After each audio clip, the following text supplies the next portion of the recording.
Prezados irmãos, esta manhã gostávamos de partilhar a palavra de Deus convosco e, portanto, convido-vos a abrir as Sagradas Escrituras, porque a voz vai ser nossa, mas a palavra essa tem que ser a de Deus.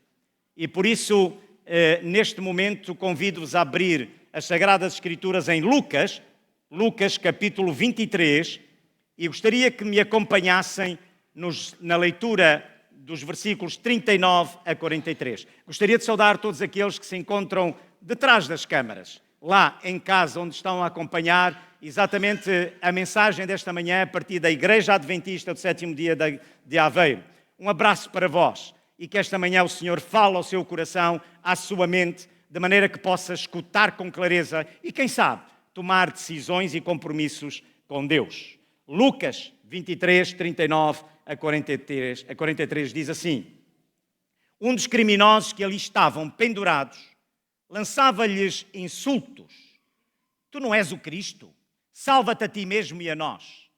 Mas o outro criminoso repreendeu-o, dizendo: tu não temes a Deus, não o consideras, nem sequer estando na situação de sentença, nós estamos a ser punidos com justiça, ou seja, estamos a sofrer as consequências dos nossos atos, porque estamos a receber o que os nossos atos merecem.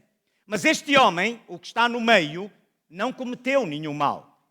E então disse-lhe: Jesus, lembra-te de mim quando entrares no teu reino. E Jesus respondeu: hoje, na verdade te digo hoje, estarás comigo no paraíso. Querida Igreja de Aveiro, havia dois caminhos que saíam de Jerusalém. Um deles, ele descia para Jericó e o outro subia em direção ao Gólgota. E ao longo do caminho, os marginais, esses viviam a sua vida corrupta, roubando, violentando e aterrorizando inocentes viajantes. Ao longo do segundo caminho, esses mesmos marginais, eles pagavam o preço da sua vida errada, carregando uma cruz para serem mortos no topo da montanha. Essa montanha que era conhecida como o Monte da Caveira, porque era ali naquele lugar que os delinquentes eram executados. Sabem, naquele tempo não existia método mais cruel e humilhante para se punir uma pessoa. Garanto-vos que nem mesmo a cadeira elétrica, a guilhotina ou a forca podem ser comparadas com a desgraça e o miserável sofrimento que suportava o marginal ali pendurado. Eram minutos e horas a morrer lentamente naquela cruz. Imaginem, de dia o sol queimava sem piedade.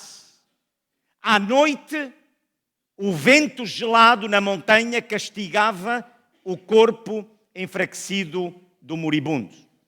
Sabem, a morte de cruz era o símbolo da morte do pecador que vai morrendo lentamente. É assim a situação do pecador. Atormentado pelo sol, eu diria, da culpabilidade ou pelo frio gelado da consciência, sempre a afligi-lo e sempre a ouvir aquela voz que se calhar muitos de nós já ouvimos enquanto adolescentes ou enquanto jovens ou quem sabe já adultos. Tu não prestas, tu não vales nada e tu nunca conseguirás sair daqui.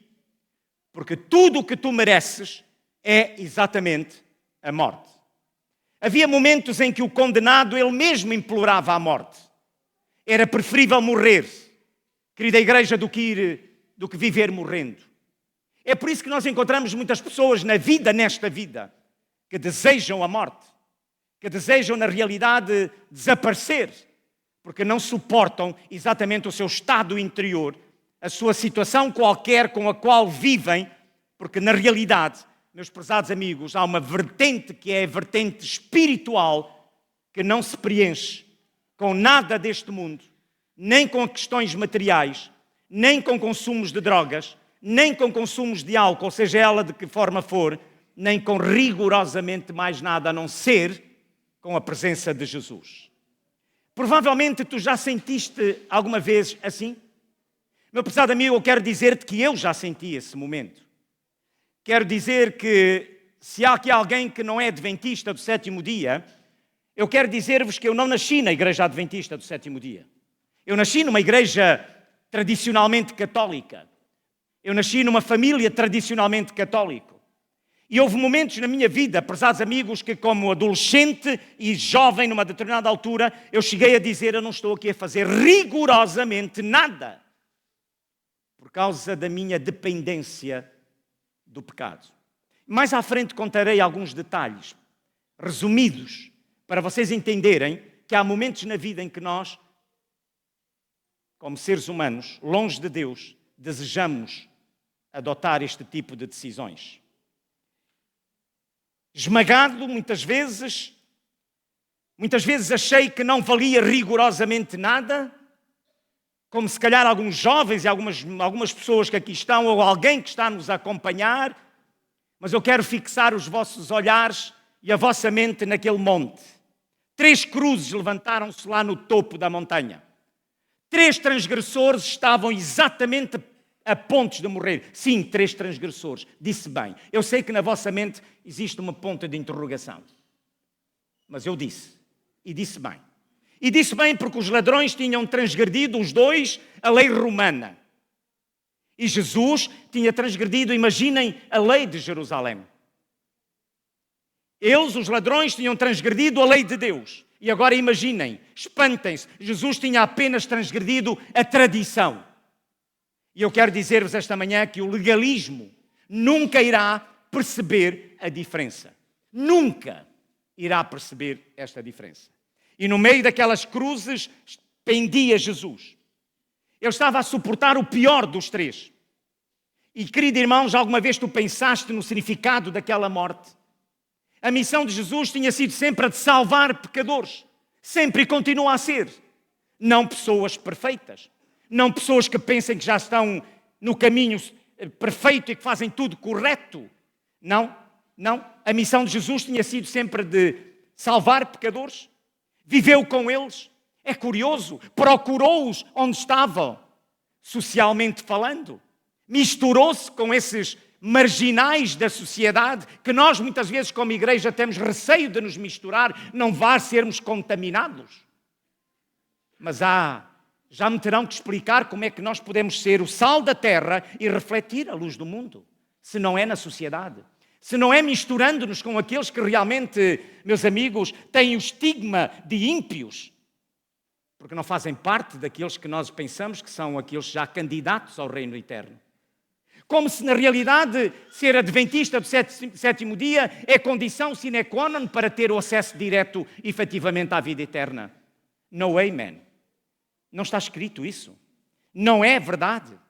E é bom que tu e eu entendamos esta tremenda verdade espiritual, por isso é que Jesus contou a parábola das 10 virgens. Não é aquele que diz sempre Senhor, Senhor que entrará, mas aquele que faz, aquele que está implicado, aquele que vive com o poder de Deus na sua vida, aquele que retém uma comunhão, uma relação, uma experiência com Deus, porque na realidade Deus não se explica, Deus experimenta-se.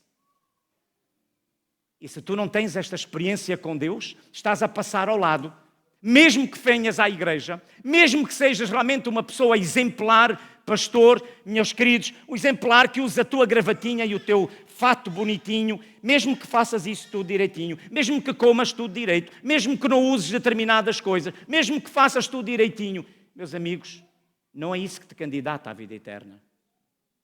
O que faz de ti um candidato à vida eterna é o teu compromisso com o poder de Deus cada dia na tua vida. E é importante perceber isto. Prezados amigos, ali está. É curioso. Cristo vive com os pecadores, procura-os onde eles estavam, encontra-os, ama-os, perdoa-os, transforma-os. E agora morri entre 2 pecadores. Que coisa! Ele passou as últimas horas da sua vida na companhia de pecadores. Não com cidadãos que se julgavam bons e perfeitos, mas ele passou com ladrões, com assassinos, com marginais, tão cruéis que tinham sido amarrados na cruz para morrer como bestas do deserto, exterminados como animais selvagens, porque o mundo tinha perdido a esperança de os reformar. E é aqui que eu conto a primeira história. Sabem, eu disse-vos que não nasci na Igreja Adventista. Lembro-me que, antes de ser Adventista, lá em Angola, a primeira vez que eu contactei exatamente com a Liamba, com a Maria Joana, foi em Angola. Eu usava cabelo comprido, eu usava montes de joias.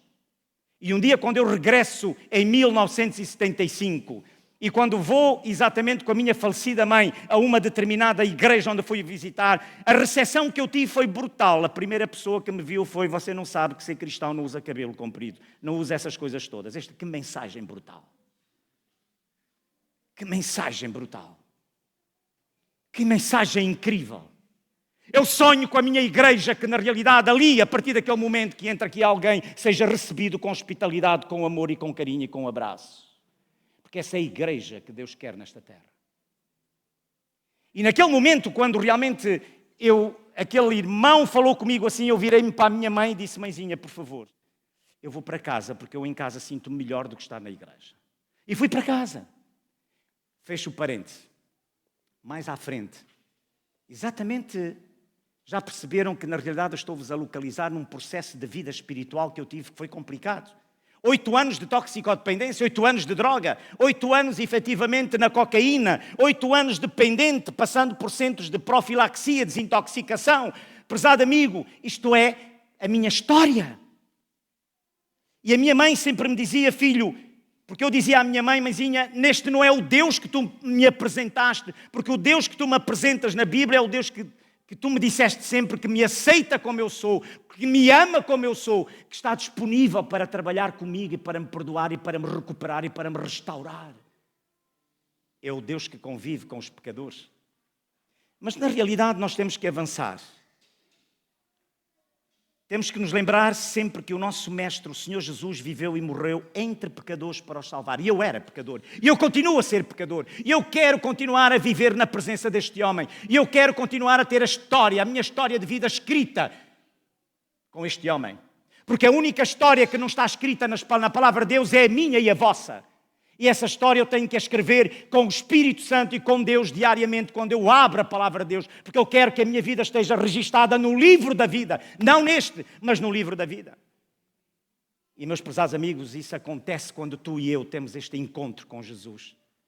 Portanto, pode haver um momento na vida em que nós estamos cansados. Podemos, irmãos, tenho essa notícia boa, nós podemos escorregar uma e pós outra, cairmos, olharmos no espelho da vida e podemos realmente, de um determinado momento, estar desapontados e dizemos: não adianta, eu nunca vou conseguir, como eu tantas vezes disse. Eu disse isso.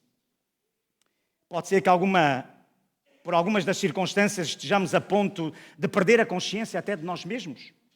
O mundo deixou de acreditar em nós, como aconteceu comigo. Tive famílias cristãs que na altura me diziam claramente que todos os toxicodependentes, não era a palavra que se usava na época diziam-se drogados. Que magnífica palavra! Que magnífica palavra! Todos os drogados deviam ser encostados numa parede e deviam ser fuzilados. Que belíssimo testemunho de cristãos. Ou seja, eu por aquelas pessoas já não estaria aqui hoje, esta manhã. Já estaria morto. Mas o Deus da Bíblia é o Deus que, na realidade, conseguiu olhar para mim e conseguiu ver alguma coisa de bom ainda. Conseguiu olhar para dentro do coração. Este é o Deus que eu amo, porque Ele olha para dentro, não olha para o teu exterior. Ele vê a tua potencialidade, Ele vê o teu coração, Ele olha por dentro e Ele diz-te: eu e tu podemos ser uma bomba atómica. E eu queria dizer-te, querido amigo, que é assim este Deus. Sabes, adiantando um bocadinho, pode ser até que a família não acredita mais em ti, nem a igreja, nem as pessoas mais próximas e se calhar nem tu mesmo, mas por favor olha para o topo da montanha e contempla o teu amigo Jesus a morrer e a gritar: filho, eu acredito em ti, porque para mim tu não és um caso perdido. Porque é que tu achas que eu estou aqui pendurado entre ladrões? Meus queridos irmãos, a crucifixão revelou o que há de pior no coração humano. concentrando toda a sua vileza e ódio na pessoa de Jesus. E eu quero que esta manhã tu saibas que quando tu abres a Bíblia, tu estás em contacto com uma pessoa que é o Deus dos casos perdidos, é o Deus dos impossíveis. Pode haver pessoas que não acreditam em ti, a tua família pode não acreditar em ti, pode haver N pessoas que não acreditam em ti, mas acredita que Deus olha para ti não como um número, mas Ele olha para ti como um candidato à vida eterna. E isto é extraordinário, prezados amigos. Isto é incrível. Lá na montanha, 3 homens olhavam um para o outro. Imaginem, no momento da morte, parte da tortura era contemplar, imaginem a agonia do outro que estava ao lado. E de repente um deles olhou para Jesus e vai-lhe dizer: ah, Senhor, se tu és Cristo, então salva-te a ti mesmo e a nós também. Este é um. Este representa um grupo de pessoas nesta vida. Ele mantinha, sabem o quê? O orgulho. Ele mantinha dentro do seu coração a justificação própria até ao final. Ele disse se, palavra ridicularizante de dúvida e de acusação que os homens, os seres humanos, continuam a usar ainda hoje e entre mesmo os próprios cristãos. Na realidade, o que ele estava a dizer era: tu não és melhor do que eu, tu precisas tanto de ajuda quanto eu, e ainda mais porque tu estás no meio. Tu dizes que és filho de Deus, tu dizes que és o rei de Israel, então eu quero ver se tu consegues fazer alguma coisa agora. Irmãos, pensem comigo, por favor. Já perceberam que enquanto Cristo acreditava nos homens, estes duvidavam dele? O ladrão disse: se tu és o Cristo, salva-te. Os sacerdotes disseram: se tu és o rei, desce. E Satanás disse no deserto: se tu és o Filho de Deus, lança-te. Mentes arrasadas pela dúvida reclamaram sempre uma demonstração de poder. Como se o poder, porque hoje na nossa sociedade, o poder é visto pela questão do muito dinheiro que tu possas ter ou das posições de influência em que tu te podes encontrar. Politicamente falando, economicamente falando, não importa. O poder é visto por essa perspectiva. Mas, prezados amigos, na realidade esse tipo de poder é incomparavelmente mais frágil e débil do que o amor. E tu já percebeste que o amor não é um sentimento? Já percebeste isso? Já percebeste que o amor é uma pessoa? O que é que diz a Bíblia? Deus é amor. E amor não se diz, amor demonstra-se. É como se eu estou casado há 40 anos. São muitos anos, não acham? São muitos anos. E eu espero continuar casado mais 40 anos. Não é isto que eu quero dizer. Se Deus me der o privilégio de viver mais 40 anos casado, ok? E eu espero que não seja com a mesma pessoa. O que é que vocês estão a pensar? Pois é. Quando eu digo isto, eu desejo que Cristo venha o mais rapidamente possível para acabar com esta história toda. E para estar para sempre com a minha mulher e convosco. É isto que eu quero dizer. Mas se eu viver mais 40 anos ao lado da minha mulher, acordar ao lado dela, e se eu lhe continuar a dizer: Nani, eu amo-te durante todas as semanas, todos os dias, 40 anos, vocês sabem o que é que a minha mulher vai dizer? Tu és um grande mentiroso. Sabem porquê? Não, é verdade. Sabem porquê? Porque o amor não se diz, o amor demonstra-se. Tu consegues perceber isto? Tu consegues entender isto? Por gestos e comportamentos. Consegues. Reparem que a Bíblia diz que Deus amou o mundo que quê? Que disse ou que deu? Deu! O amor demonstra-se, não se diz. Não se consegue dizer o amor, consegue-se demonstrar. Se tu não és capaz de acordar ao lado do teu marido, da tua esposa, dar-lhe um beijo, dizer que a ama, mas que dás-lhe um beijo, dás-lhe um abraço, realmente tens datas específicas para estar com ela e ela contigo, quando tu realmente, se tu não tens isto, meu prezado amigo, reflete bem, porque o teu casamento pode entrar numa rotina. E é bom que penses nisso. Portanto, o amor não se diz, o amor demonstra-se, porque o amor é uma pessoa. Portanto, prezados amigos, reparem, mentes arrasadas pela dúvida reclamaram sempre uma demonstração de poder, como se o poder fosse capaz de fazer o que o amor não fizera. O anelo supremo do ser humano sempre foi de se ver livre de sofrimento. Salva-te a ti mesmo e a nós também. Sabem que todos os que estamos aqui, lá em cima, aqui em baixo, os que estão a acompanhar-nos pelo streaming, eu quero dizer que todos escaparíamos à crucifixão se nós pudéssemos. Aliás, nós buscamos mais a Deus quando estamos com problemas. Jesus sofreu sozinho pelo povo que amava, porque aqueles que dele escarneciam com o terrível se, Jesus não castigou, mesmo assim aquela falta de fé. É incrível como este Deus é. Apenas pediu perdão para aqueles que zombaram dele. Isto é irracional. Tu não entendes isto. Isto não cabe na razão humana. Este comportamento de Jesus está acima da tua compreensão e da minha compreensão e da tua e da minha inteligência. E como é que é possível que eu não me consiga relacionar convosco uns com os outros, perdoar-nos, amar-nos, somos capazes de ajoelharmos, de nos abraçarmos e de nos amarmos? Como é que isto é possível? Quando isto não acontece é porque realmente alguma coisa do meu caminho espiritual não estará bem. E meus queridos irmãos, é interessante. Apenas pediu perdão para aqueles que zombavam dele. E esta atitude acendeu a esperança num dos ladrões. E ele disse, claro, se o perdão é para os que o estão a crucificar, puxa, ele também pode ser para mim. Uau! E este ladrão, há algum tempo atrás, ele tinha visto Jesus a amar, a curar, a aceitar, e naquela ocasião tinha-se sentido impelido até a abandonar a sua vida de crimes, mas ele rejeitou o convite divino e continuou a sua vida errada, e agora estava ali a sofrer a terrível consequência da sua escolha e decisão. Percebamos que as suas primeiras palavras não são daquele ladrão, não são um pedido de perdão, mas são de defesa de Jesus.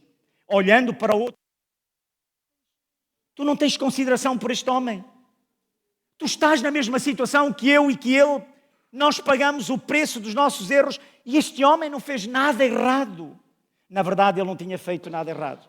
E se algum erro se lhe podia atribuir, meus irmãos, era apenas o facto de amar o ser humano com um amor sem limite. Esta é a loucura de Deus que tu não entendes. Amor sem limite. Mas ali estava ele, pendurado entre o passado e o futuro, entre a vida e a morte, entre o presente e a eternidade. Ali estava ele pendurado naquela cruz. O arrependido ladrão reconheceu a sua culpa. Nós com justiça sofremos. E esta é a condição sine qua non. A única condição que Deus te pede para que realmente Ele possa fazer alguma coisa por ti é reconheceres o teu estado, a tua condição. Nada mais. Porque quando eu reconheço a minha condição, eu estou a dar a oportunidade a que Deus faça alguma coisa em mim, antes de fazer através de mim. E meus queridos amigos, isto não se aprende empiricamente. Isto não é um processo intelectual como se estivéssemos na faculdade. Isto é um processo experimental, diariamente num processo de relacionamento contigo e com Deus. O conhecer Jesus implica experimentá-lo. Não se pode conhecer Jesus intelectualmente. Não é um curso da faculdade. Conhecemos Jesus por experiência própria. E a pergunta que eu faço esta manhã é esta: o que é que tu tens para contar? Como resultado da tua experiência com Ele, o que é que tu tens? Só tens as doutrinas para partilhar?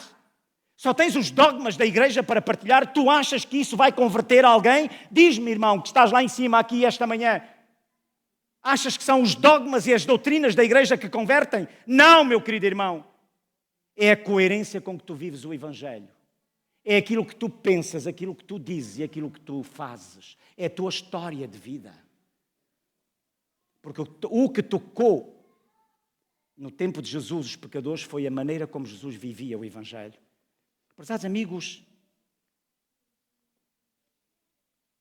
e na realidade, ele, pecador, admitiu que precisava de ajuda, estava disposto a procurá-la, mesmo que fosse na última hora da sua vida. E eu e tu, o que é que nós estamos a fazer com a nossa vida cheia de pecados? Continuamos a persistir? Continuamos exatamente no orgulho a dizer que estamos cheios de razão? Ou realmente depositamos a nossa condição aos pés de Jesus? Ele vai acrescentar: Senhor, lembra-te de mim quando entrares no reino dos céus. Fantástico. fantástico. Ele compreendeu que Jesus tinha deixado o céu para vir salvar pecadores da eterna perdição. E eu quero que tu saibas, irmão e irmã, esta manhã que estás aqui, não importa como tu estás. Tu podes falar com Deus, tu podes pedir-lhe ajuda. O que Jesus mais quer é uma oportunidade para atuar na tua vida. E isso depende de ti. Isso depende da tua decisão. O ladrão disse, lembra-te de mim. Digam-me uma coisa, o que é que havia na vida passada deste ladrão?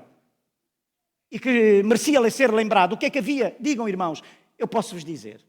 Crimes, desonestidade, rejeição de oportunidades de endireitar a sua vida. Realmente não havia nada que valesse a pena relembrar. Contudo, ele disse, naquele momento, ele disse, lembra-te de mim, porque embora não tivesse um bom passado, ele tinha agora um bom presente. Irmãos, por favor, não olhem para o passado, porque o passado já não volta. Não olhem para o futuro, porque tu o futuro não sabes como é que ele vai terminar. O teu dia da salvação é hoje, é o presente. É hoje. E como é que tu acordaste esta manhã? Esta é que é a pergunta que tu tens que fazer. A tua primeira tarefa do dia foi encontrar-te com Deus? Essa é a tua primeira tarefa de cada dia, encontrar-te com Deus? Irmãos, é verdade. Ele tinha um presente. E nesse presente, ele aceitou por fé aquele Deus homem que estava a morrer ao seu lado. Ele acreditou, ele percebeu a miséria do seu passado. Situação sine qua non. Arrependeu-se. Foi o único homem que teve fé no agonizante Salvador naquela hora terrível. E apesar de estar envolto pelas sombras da morte, ele olhou para Jesus, contemplou e disse, Senhor, Tu és a minha vida. Quero contar-te uma história. Esta história ocorreu com um irmão meu, já falecido. Chamava-se Moisés. Este irmão morreu com uma cirrose no fígado. Era um homem dependente do álcool.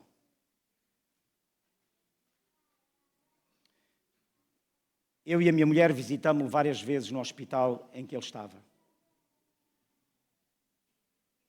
E houve um dia que eu tive a nítida sensação que seria o último dia que eu iria ver o meu irmão naquela visita. Eu fui falar com a médica e disse, doutora, não há esperança para o meu irmão? Não há um transplante que seja possível para salvar a vida ao meu irmão? E aquela médica, calma, tranquila, disse-me, Sr. Júlio, não há hipótese nenhuma. Os órgãos do seu irmão estão todos em falência. Já não há como reverter a situação. Eu fui para o quarto, na enfermaria onde estava o meu irmão, e ele estava sozinho, estava ligado a uma máquina de hemodiálise. Estava deitado. Eu agarrei a mão do meu irmão e eu disse, Moisés, o meu irmão já não conseguia abrir os olhos. O meu irmão já não conseguia falar.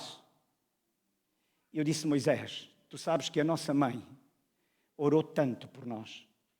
Tu sabes que o sonho da nossa mãe é um dia estarmos na eternidade com ela. E com Jesus. E eu tive a oportunidade de dizer ao meu irmão Moisés, não adianta o teu passado, não adianta falar disso, isso não é importante.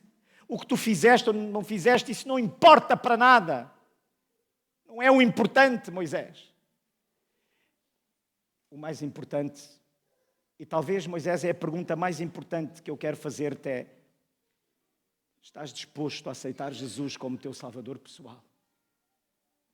E quando o meu irmão ouviu esta frase, ele abriu os olhos, ele não conseguia falar, ele olhou-me nos olhos e disse-me apenas assim, sim.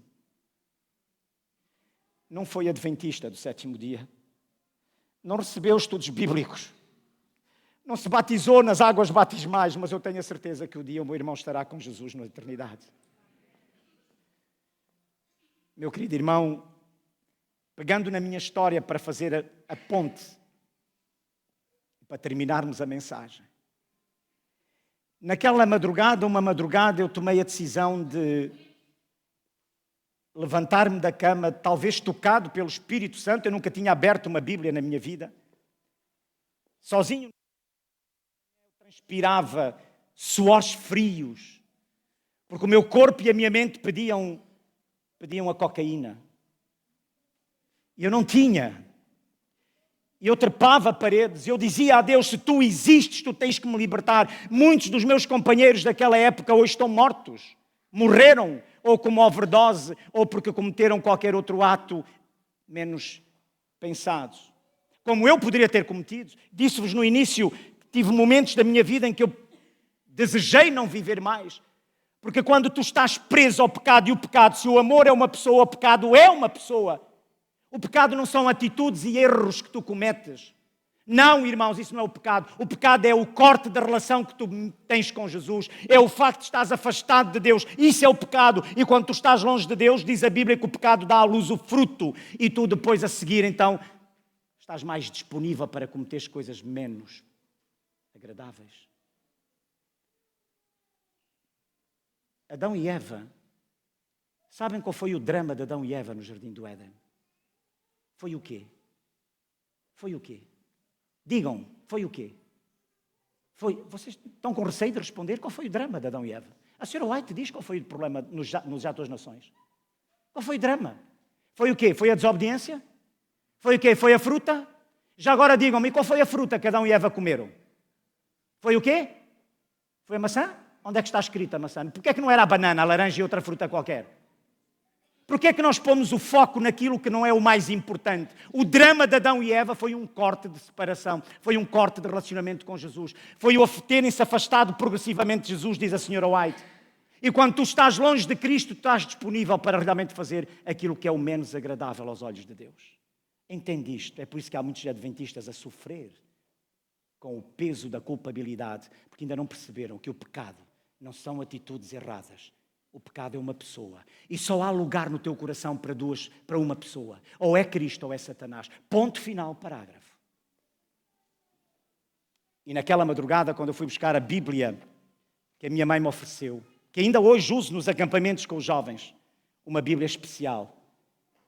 Naquela madrugada, os meus olhos foram para Mateus capítulo 11, quando Jesus diz, vinde a mim todos que estáis cansados e oprimidos e eu vos aliviarei. E depois para João, eu sou o caminho, a verdade e a vida, e a verdade vos libertará. Uau! Eu comecei a descobrir coisas incríveis, pérolas incríveis. Eu disse, uau, Senhor, por favor, liberta-me.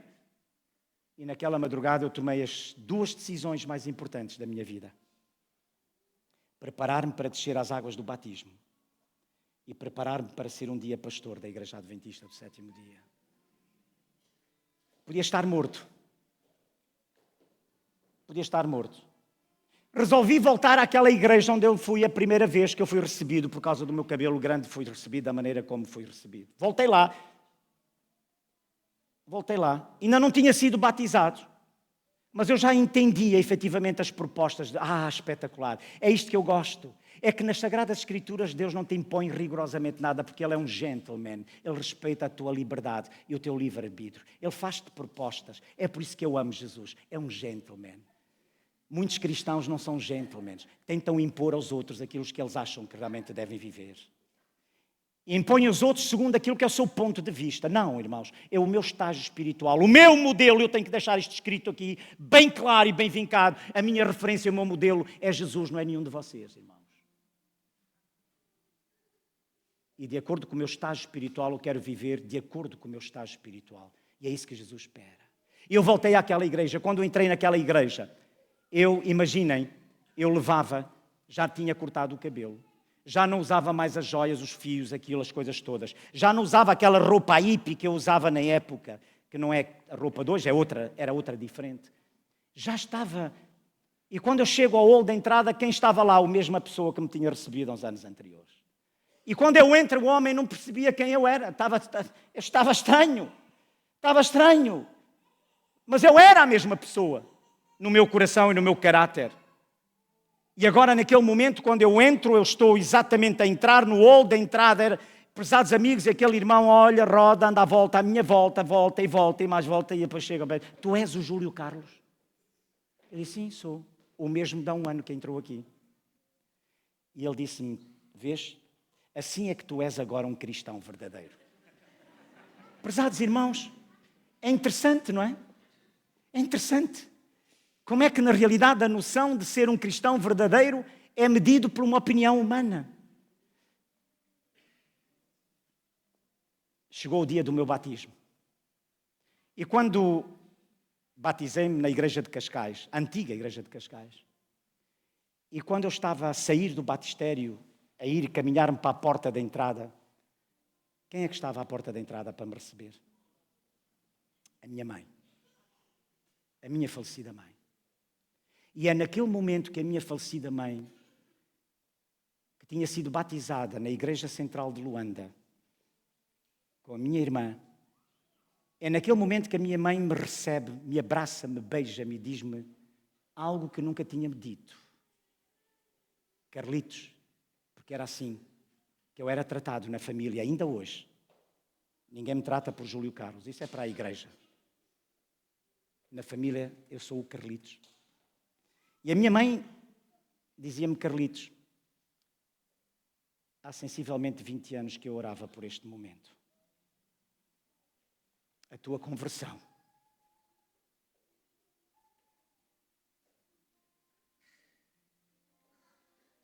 Irmãos, irmãs, aquele ladrão teve uma oportunidade na vida, um deles soube aproveitar. Lembra-te de mim, foi o que ele disse. O meu irmão aceitou e disse, sim, eu quero aceitar Jesus. Não estudou a Bíblia, não se batizou, mas naquele momento ele entregou o seu coração a Cristo. Eu tive o privilégio de ter essa grande oportunidade também. Se calhar por vontade de muitos eu nunca seria pastor, porque eu não tinha qualidades para ser pastor. Mas Jesus olhou para dentro e disse, não, eu também tenho uma oportunidade para ti. Tu és colérico e sanguíneo, mas eu também quero trabalhar com coléricos e sanguíneos. Eu também preciso deles.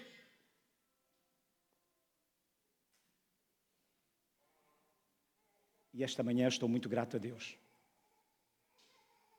Porque um dia, Jesus foi capaz de descer lá de cima. Foi capaz de agarrar na minha mão e foi capaz de me dizer, Júlio Carlos, eu quero caminhar contigo. Dá-me uma oportunidade. E tu vais ver o que vai acontecer. E esta manhã que estamos aqui. Quantos é que entraram por aquela porta, que se sentaram lá em cima, ou que estão aqui embaixo? Sim. Não pensem que pelo facto de seres cristão adventista tu não tens dramas na tua vida. Não penses que não tens dificuldades e problemas no teu lar, no teu casamento, na relação com os teus filhos. Não penses que tu estás imune. Não. Satanás brama como leão. Temos que enfrentá-lo todos os dias. E para enfrentar todos os dias eu preciso estar dependente do único poder e força que é capaz de o vencer, que é o poder de Deus. E nós entramos aqui esta manhã. Se calhar temos problemas em cima na nossa vida, no nosso coração. E que se calhar entramos ali, sentamos e nós não sabemos porque estamos sentados uns ao lado dos outros e não olhamos para o coração e não sabemos o que está a passar com aquele irmão, com aquela irmã, com aquele casal que está sentado ao nosso lado. E eu quero terminar com um apelo. Quantos esta manhã querem dizer a Cristo? Falamos de altares na escola sabatina. Quantos esta manhã querem dizer a Cristo? O jovem que está aqui, o casal que está aqui, a pessoa que está aqui, ou o que está lá em cima, ou que está em casa. Quantos queremos dizer, Senhor, Tu sabes a luta que eu estou a ter. Tu sabes o problema que eu tenho dentro de mim. Só Tu sabes. Só Tu sabes. Ai, aquele jovem naquele dia, sentado ao balcão daquele bar, um jovem adventista com uma caneca de cerveja. Quando eu entrei, eu pus-lhe o braço por cima. Ele disse, pastor. Eu disse, calma. Não te preocupes. O teu problema não é cerveja. E quando eu vim a descobrir que aquele jovem estava a passar por um processo de divórcio, percebi que o problema dele não era a cerveja. A cerveja era apenas a visibilidade de um problema interior. E muitas vezes nós olhamos para a cerveja, para o vinho, para aquilo, para o outro, e não olhamos para aquilo que está cá dentro. Quantos é que estão aqui esta manhã, lá em cima ou aqui, que querem dizer a Cristo, Senhor, eu quero trazer-te ao teu altar esta manhã o problema que está aqui dentro. eu vou pedir que essa pessoa se possa colocar de pé. Eu quero orar por ela. É o momento de oração a Deus. Quero orar por essa pessoa e eu não peço que todos se levantem. Não é um apelo para que todos se levantem. É um apelo para aqueles que, na realidade, esta manhã, como aquele ladrão, é capaz de dizer: Senhor, eu quero dizer-te, lembra-te de mim. Tu sabes o que está aqui dentro. Eu não tenho sido correto contigo. Eu não tenho sido honesto contigo, coerente contigo, Senhor, mas eu peço que tu intervenhas e que me libertes. E agora vou fazer um segundo apelo. E o segundo apelo é este. Quantos esta manhã querem dizer a Cristo: Senhor, eu não posso sair da tua casa de oração sem que, na realidade, como Jacó, sem que tu me abençoes, sem que tu, na realidade, intervenhas no meu lar, no meu casamento, na minha vida, não importa. Eu quero, Senhor, eu não quero sair desta manhã da tua presença sem entregar. Ou se houver alguém que ainda não começou a estudar a Bíblia, que está connosco e que queira fazê-lo e dizer: Senhor, eu quero começar hoje, porque hoje é o dia da salvação, não é amanhã. Ou se alguém está a viver com algum problema do passado que o está a esmagar e que ainda não se viu liberto, então eu vou pedir a essa pessoa que venha aqui à frente ao pé de mim. As decisões que vamos tomar e estamos a tomar hoje não é para que as pessoas vejam. São decisões para Jesus. Eu vou pedir que subam. Subam. Venham aqui. Subam.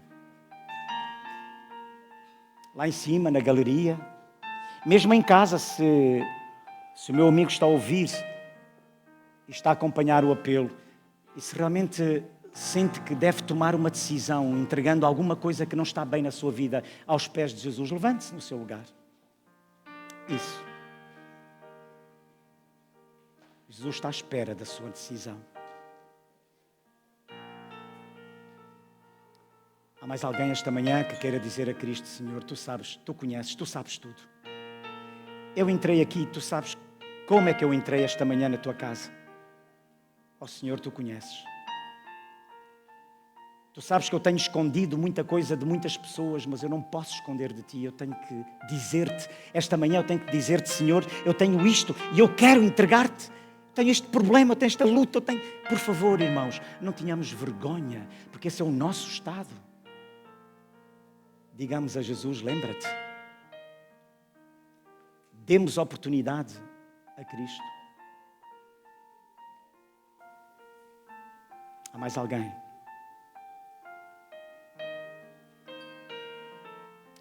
Vamos orar a Deus. Pai Santo, Pai querido, muito obrigado, Senhor. Muito obrigado, Senhor, porque tu queres ter uma experiência com cada um de nós, de forma pessoalizada, Pai. E a experiência que tu tens comigo é diferente da experiência que tu queres ter com cada um dos que estamos aqui, porque não há duas experiências iguais, Pai, porque nós somos diferentes uns dos outros. Obrigado pelo repto, Senhor, de nós escrevermos a história da nossa vida aqui nesta terra contigo, Senhor. Obrigado porque tu continuas a olhar para nós, Pai, não como somos, mas como podemos vir a ser, transformados pelo poder do teu Espírito, Pai. Isto é brilhante, Pai. Isto é incompreensível, Pai. E andamos nós com fardos, Senhor, e a colocar fardos em cima dos outros, quando realmente o Evangelho é simples, Pai. Então somente andar na tua presença. Papá do céu, quero pedir que tomes nos teus braços todos aqueles que se levantaram no seu lugar, Pai. Tu olhas para dentro e tu sabes por que o fizeram. Eu quero colocar no teu trono da graça todos estes irmãos e irmãs que aqui vieram à frente, Pai, e que na realidade, Senhor, tu olhas para dentro do seu coração, tu sabes a razão porque eles aqui vieram, Pai. Ou seja, pela vontade e desejo de estudar a tua palavra, ou seja, por vontade e desejo de dizer-te, e que ainda não tiveram coragem de dizer-te: Senhor, eu estou a lutar com este drama na minha vida, Senhor, liberta-me das garras do inimigo, Senhor. Ó Senhor, toma-os nos teus braços, Pai. Ó Pai, que cada igreja, que cada família desta igreja seja uma família consagrada a Ti, Senhor. Cada criança, cada jovem. Seja uma igreja segundo o Teu coração, Pai. E não segundo as ideias individuais de cada um, Pai. Por favor, Papá do céu. Obrigado por teres estado connosco esta manhã.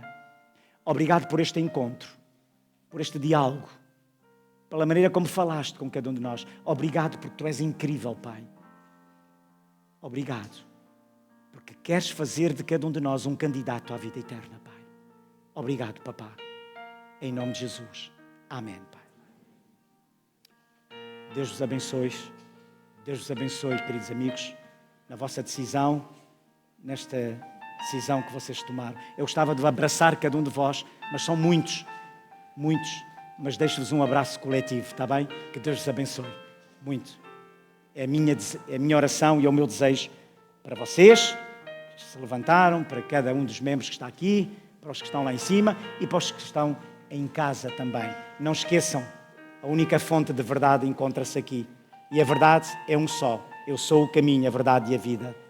A verdade é Jesus. Que Deus nos abençoe.